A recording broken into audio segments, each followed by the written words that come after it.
right, it's recording again. And let's go back to that folder, 2010, 12, 0320. All right, so let's see how much of that file is still here.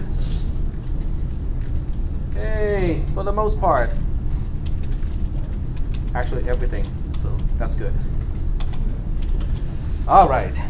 So what caused that? Was it going in the infinite loop, or do you think it was just random? I think it's bad jokes. Okay. Computers making sure that we are actually working on, class material. It's not, not recording that. Just testing you, that's all. Yep. All right, so now we are down to this instruction. Now, remember what I said, because I just want to bring that up again. If you use a revision control software, this is a good time to check it in because we know the loop itself is working. If we introduce any new code here and make it not work, then at least you can compare and say, okay, what can possibly make it not work? For instance, people who used compare long instead of compare byte, the program will still work as long as you're not dealing with X. But as soon as you deal with X, then the compare long is not going to work. But that means, if your program works and then now it doesn't work, at least okay, it might have something to do with X or changing the value of X. And that will give you some additional hints of, oh, maybe when I change X, I'm also accidentally changing something that I'm comparing, with the instructions that I already have. Okay, so that's the kind of approach that I would take when I'm writing programs, is to test it like this. All right, so now we are down to this instruction. We have to evaluate the right-hand side first, and then stick it into the left-hand side. The order of operation, I would do the multiplication first, okay? Because after you do the multiplication, you can just add and then do the subtraction, and then you're pretty much all done. So we'll go ahead and do this and move X into. You can actually multiply by X. So we'll move X into EAX, and then we'll do a multiplication with B1, okay? So just like the comment here, EAX will have X times B1, okay? That's the product of X and B1. You specify only one of the numbers that you're multiplying. EAX is the implied one. EDX will be destroyed in the process, but we don't really care about the value of EDX, and we are not using EDX for anything in this program, so I'm relatively safe. Then we'll go ahead and subtract the 0. Okay, that's the easy part. So subtract the ASCII code of 0 from EAX, which is the result of the product. The big question is, how do we add CH to the whole thing? Okay, your program will work up to a certain point if you did this. Okay, if you say add byte CH to EAX, it will seem to be working for the most part, but it is not correct. Okay, because what is happening here? Oh, I should change EAX to AL. Okay, because what is happening here is the carry from adding these two components is not being correctly propagated to the rest of EAX. So that's why this is not going to work. The proper way to do it is to upcast it first, okay? Because I haven't really talked about add with carry in this class. So for those of you who read about add with carry and chose to use add with carry, that's good. But if you do not, have not read that portion, there's another way to do it. You basically move long 0 into one of the unused registers. Okay, let's say EDX. In fact, EDX has to be 0 at this point. But we'll just double check and make sure that it is 0. And then you use move byte CH into DL. So basically, EDX is now a 32-bit version of CH. Is that okay so far? Yep. Last two lines here is an alternative of what you just done? But given the instructions that we have talked about, this is the only way to do it. So now we can add long EDX to EAX. That completes the right-hand side. And then after we complete the right-hand side, we just move the result EAX back into X. Yep. just so I'm understanding this, the move byte instruction we had before that works sometimes but not all the time, like that's what you just replaced, right? Move byte. The add byte. The Yeah, add the byte byte. instruction does not work all the time because if that generates a carry, then the carry is not being propagated correctly to the upper 24 bits of EAX. And then if you used add L, it would add too many bytes. Exactly. If you use add L, then it's going to pick up a portion of X itself as the more significant bytes, and then it will just be adding the wrong number. Right, okay. Okay. So the test cases I'm going to throw at this will also test this particular aspect of the program. Okay. So I think this is done. So it's a good time to test it again. Okay. So sample. It didn't remember my commands from last time, so I have to.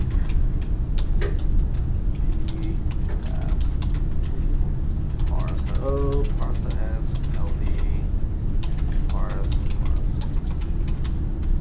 I really need to move the discussion of make a little bit earlier, so I don't have to do this.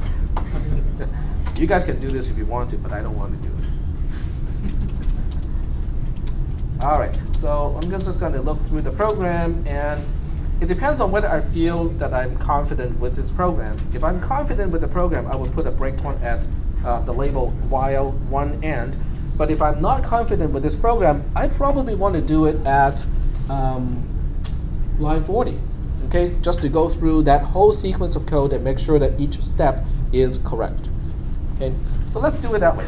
Okay, let's put it on line 40. So we can actually check the program line by line and make sure that it is working correctly. So we'll go ahead and read from simple text again. All right. First of all, you cannot debug a program or detect a problem unless you know the expected behavior of the program already.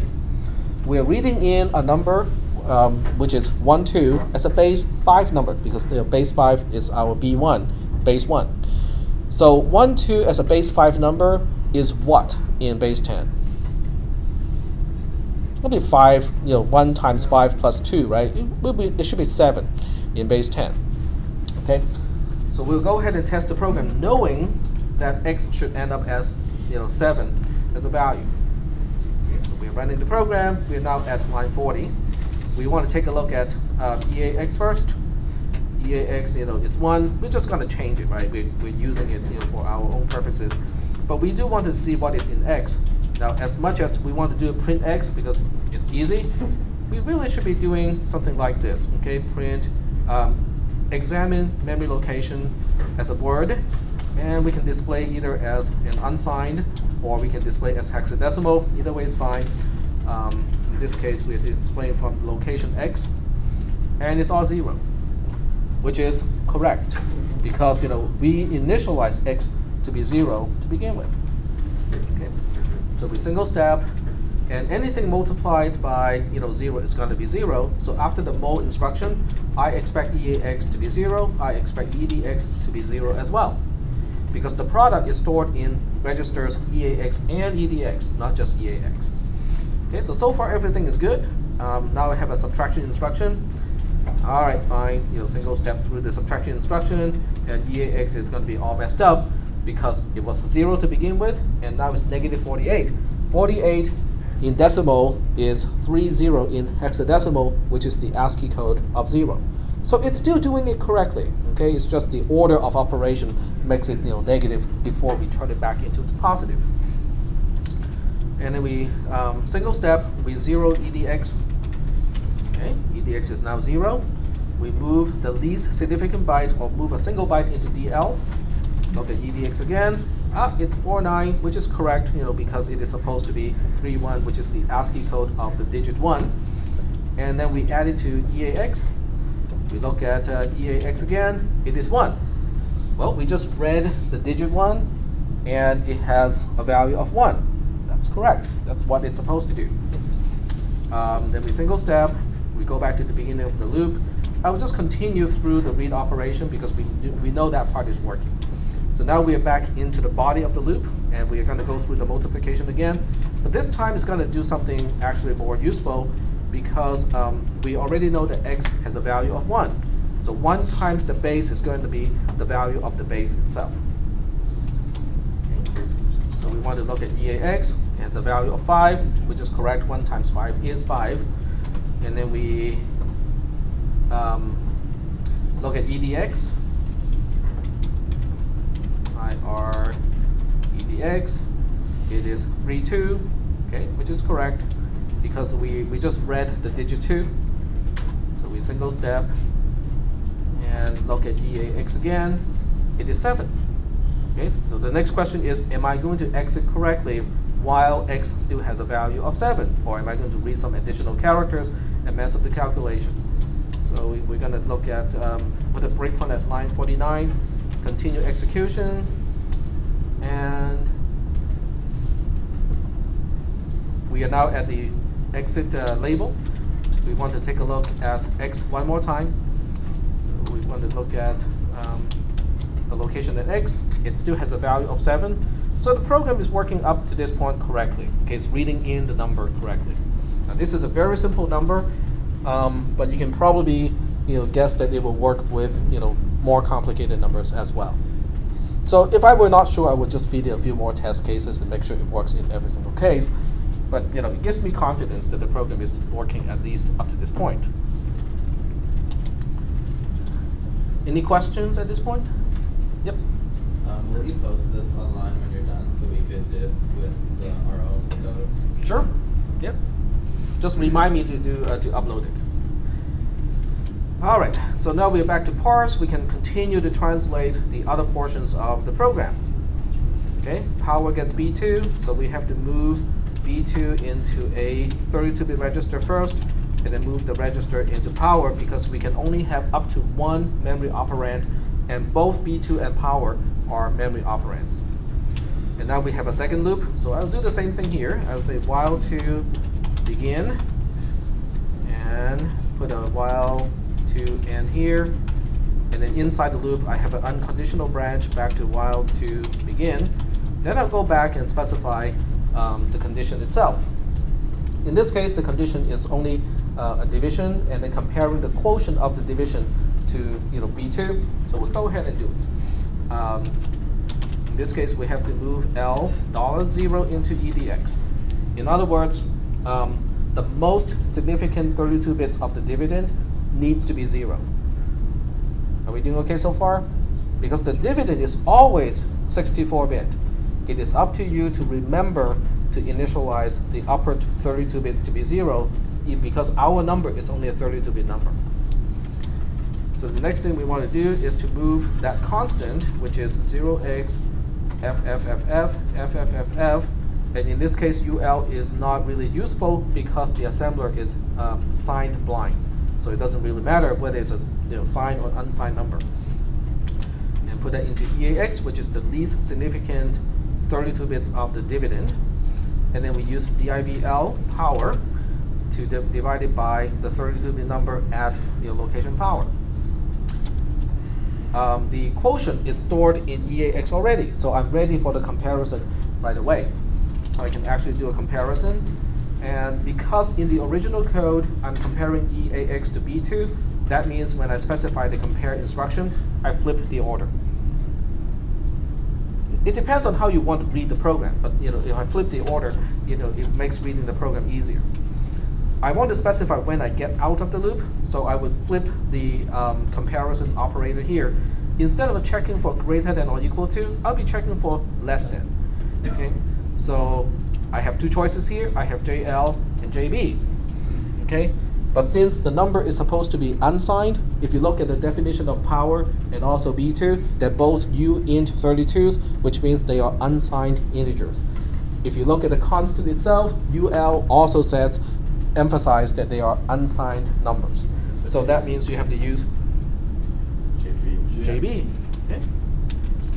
So we use JB to get to while to end, like that.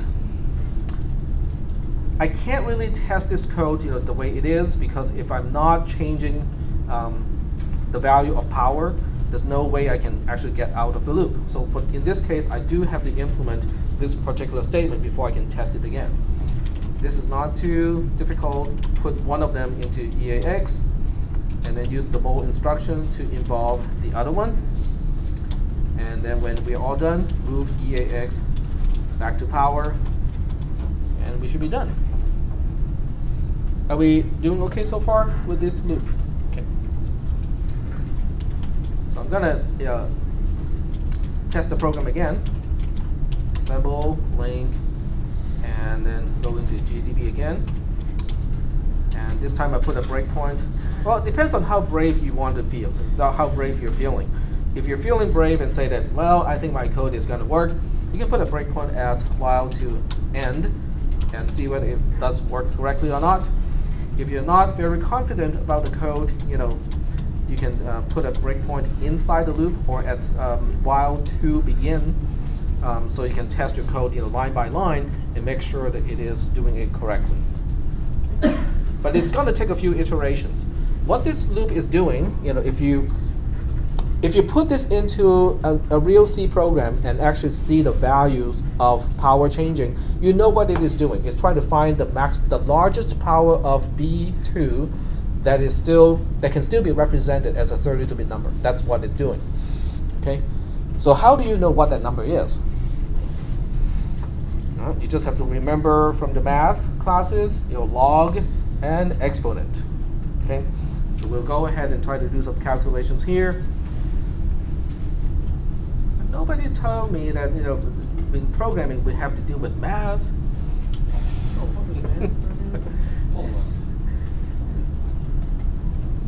All right, let's pull one more trick here because I did not install the calculator, so I'm going to abuse the spreadsheet program and use it as a big calculator. The calculator? In your accessories? I did not install the calculator. No, it's already here. It's trying to recover the file. Okay, there we go. All right. So we'll first have to find out the log of. Okay, it depends on the base that you want to use. I think it's just log.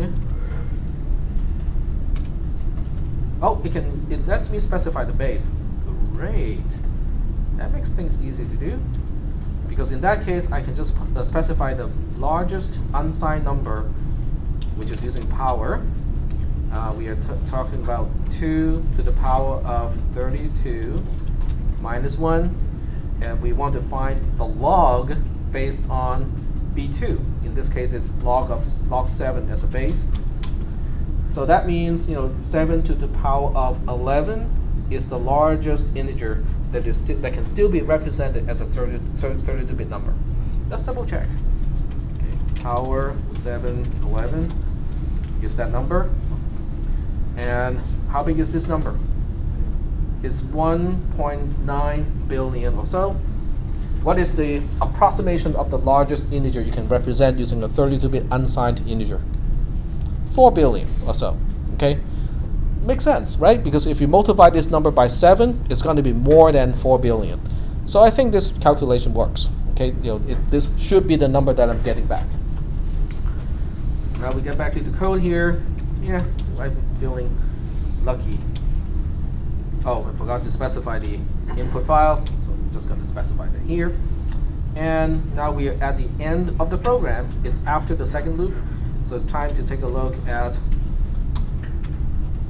power, which is a 32-bit number. That's why I use W, and use the unsigned interpretation in this case, because displaying this number as a hexadecimal number, well, it will still be okay, but it's much harder to double check, with our spreadsheet. So I'm going to display it as an unsigned number, which means I use the U suffix, and it is at location power. That looks familiar. I think it's the same number, but let me double check. Yep. All right. So the program did compute and find the largest power of 7 that still fit in a 32-bit number. Okay. Now, one of the common problems in this particular loop is choosing the wrong conditional branch instruction. In other words, let me get to that point first. Instead of using JB, if people use JL instead, then it would have given you a different result.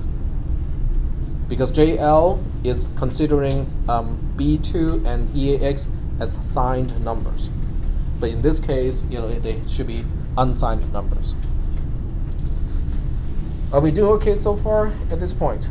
This will be, once again, a good time to check in the program. Now, if you don't use RCS or any of the revision control software, it's okay.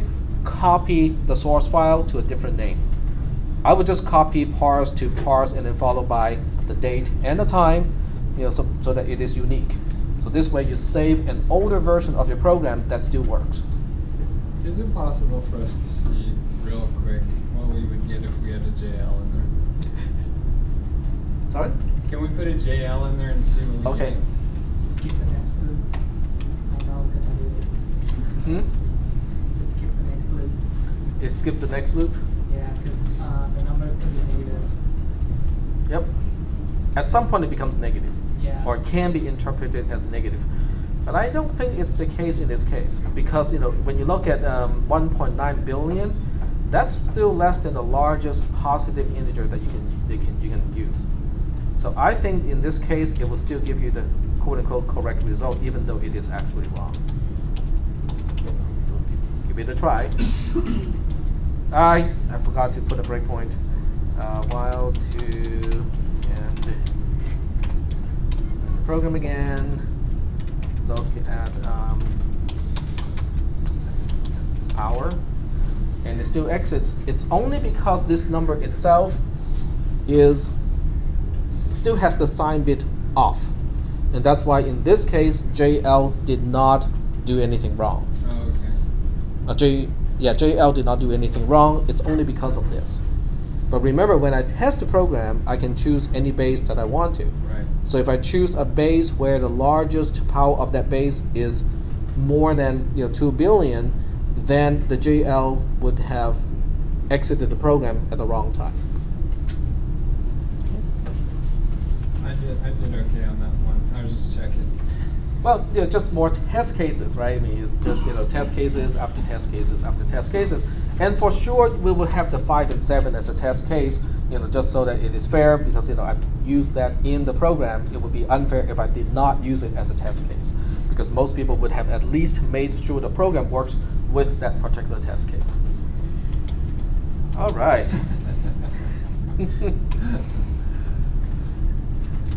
I try to be fair, but life is not fair itself. So,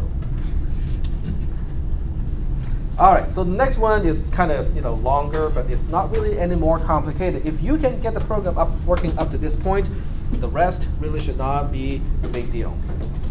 All right. So we're going to do the same thing here. We will use a while 3 begin as the begin label.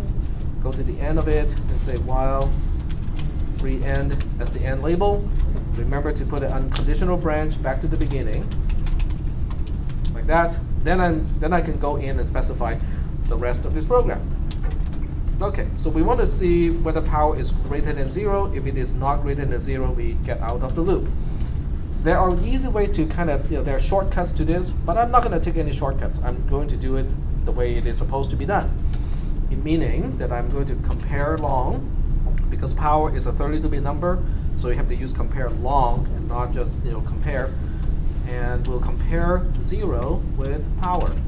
That's perfectly fine. Some people moving into register first. It's not necessary in this case because we only have one memory operand in this case. It's still okay. And I have to exit. I have to specify the opposite of greater than, which means I have to specify less than or equal to, or not greater than. But I cannot use NG because that's signed. I have to use JNA, not above. So if power is not above 0, then I have to get out of the loop, go to while 3 end. Now, but if you think about this, power is an unsigned number.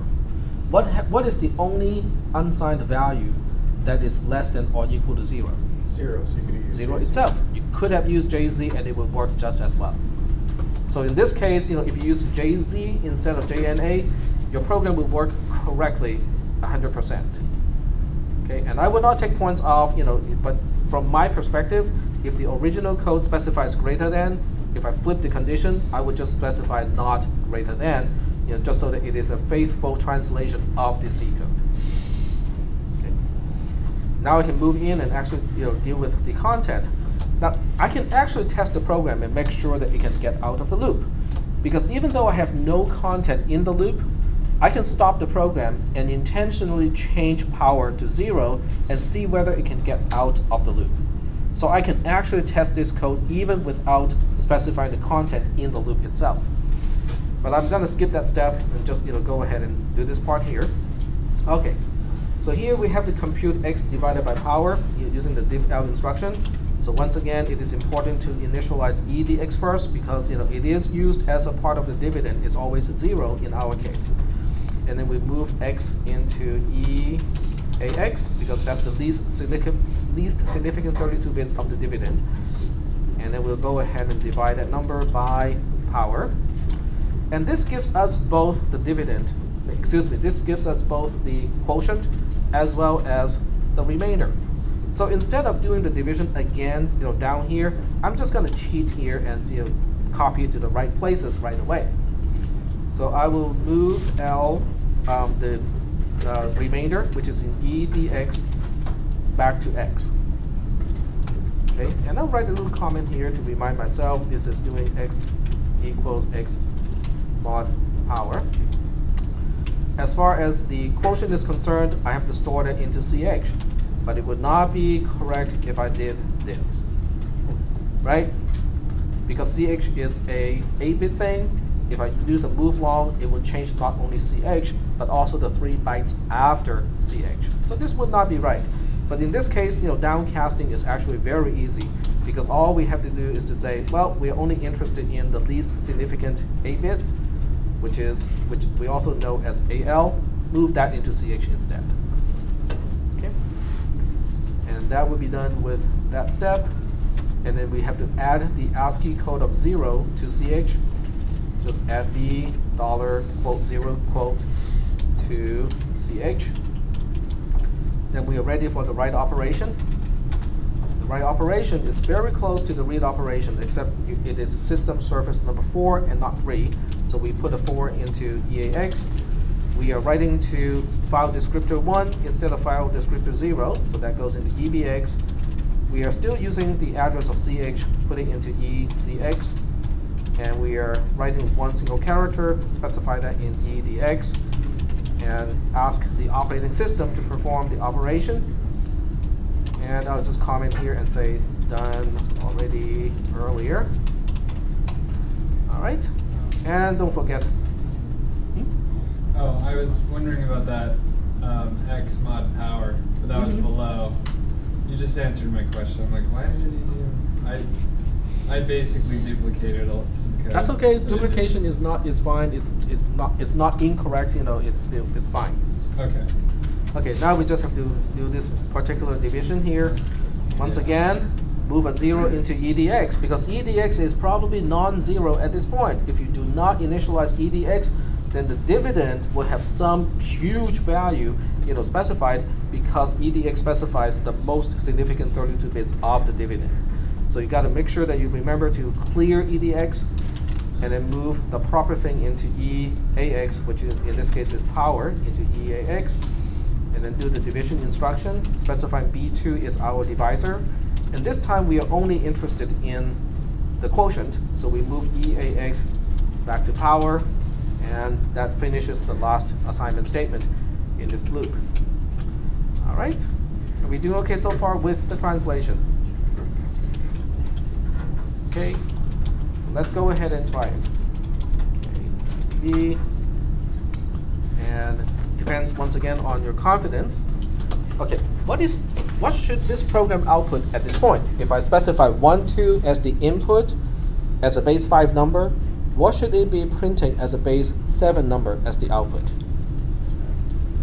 It's 1, 0. Okay, it's 1, 0 because if the base is 7, you cannot represent 7 as a single digit, so you have to use 1, 0 to represent 7 in base 7. So we'll go ahead and run the program and use 1, 2 as the input, and it prints out 1, 0 as the output. The program is not technically done yet. Okay, I still have a little bit more work to do. which is this write one ch down here. So we'll go ahead and actually finish this part. Move B10 to ch, and then we have another write operation. I could have just copied and pasted because it really is identical to the earlier one. Ch to e cx, 1 to e dx. That finishes the last write operation. But just to be sure, we'll go ahead and run the program again. Parse. This time I'm running it outside of GDB, and it works. Okay. But that's only one of the test cases that we'll throw at this program. There'll be other test cases too. Are there any questions about this process? I just spent the entire class session doing the homework assignment. That was good though. Well, I'm hoping that you're not, even people who get it done correctly, sometimes you just didn't step on certain things. I mean, we all make silly mistakes and we'll step on things. And I'm just trying to illustrate how I would write the program. And as I said, this is not prepared.